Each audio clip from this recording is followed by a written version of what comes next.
Hello YouTubers, this is Ronnie Henson here with Southwest Oklahoma.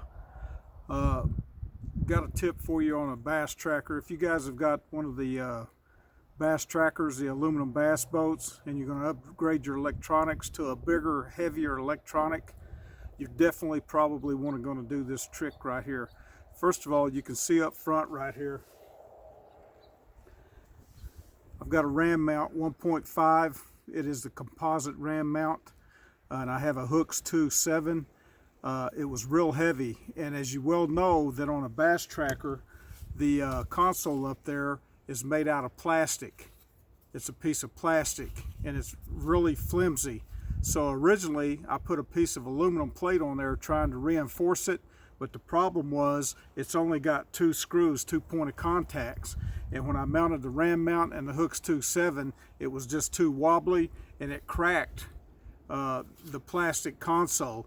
So I thought, man, this isn't going to get it, so I've got to do something else. So what I did was I took this plastic console out and I made a template, and this template right here, I used it to transfer over to some steel plate. Now you can do aluminum, and aluminum would probably be better, but honestly I'm cheap Charlie, and I'm telling you, all I had was a 1/8 inch steel plate, so that's what I went with. So I made me a template off the existing console, plastic console that was on there, and then I transferred it over to a piece of steel, cut it out, sanded it, polished it, and painted it silver.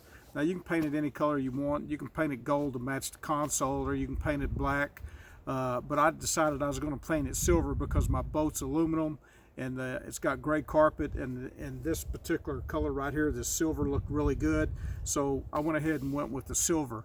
Now one thing that I did do was, as you can see on the template right here, I have 4 points of contact to the aluminum dash. I have 1, 2, 3, 4, and it's super solid up there. So I'm really pleased with the way that it turned out. And also for the this hole right here is for the trolling motor. I moved it over this way just a little bit, and I moved the power trim over a little bit so that I had clearance right there for my ram mount. And the end results is what you can see up here right now. This thing is as solid as it gets. It's got 4 point of contacts. It's painted silver, and it holds the Hooks 2.7 perfectly. Everything works super good, and it's solid as a rock. So this is a nice little tip right here that you can do if you're going to mount one up on the front. And I have a Hooks 2.7 that I mounted on the console, and I went with a 2.0 ball on it, and it's the heavy duty ram mount.